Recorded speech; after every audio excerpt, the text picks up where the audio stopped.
Friends ఆ బుట్లు చూపించాను కదా, ఆ బుట్టులోని వల్ల పట్టుకెళ్తారన్నమాట. ఈ వల్ల పట్టుకెళ్ళి ఆ బుట్లో ఇది ఇప్పుడు ఈ ఒక 4 మూటలు ఉన్నాయి చూసారా, 1 2 3 4, ఈ 4 మూటలు తీసుకెళ్ళి ఒక రోజు అయితే వేస్తారనమాట. ఇలాగా రోజు ఈ ఒక 3 మూటల నుంచి 4 మూటల వరకు వేస్తారనమాట. ఇవేంటంటే ఒక్కొక్కటి 10 కేజీల మూట, అంటే 40 కేజీలు. ఇలాగా తీసుకెళ్ళి వేస్తే వీళ్ళకి మినిమం ఒక 5 కేజీల నుంచి 30 కేజీల వరకు పడవచ్చు.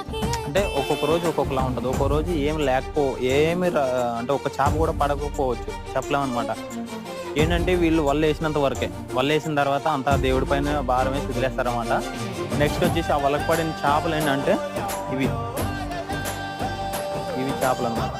ఈ చేపలు ఏంటంటే ఈ వలకు పడిన చేపలు కొన్ని ఉంటాయి, ఇంకా పెద్ద వలలు ఉంటాయి కదా, పెద్ద చేపలు పడే వాళ్ళు కొన్ని ఉంటాయి. ఇప్పుడైతే మనం చిన్న చేపల వలలు చూపించాం కాబట్టి మీకు చిన్న చేపలు చూపిస్తున్నాను. ఇవి నెక్స్ట్ వచ్చేసి ఇదిగో ఇక్కడ కూడా ఉన్నాయి చూడండి. ఇలాగా ఈ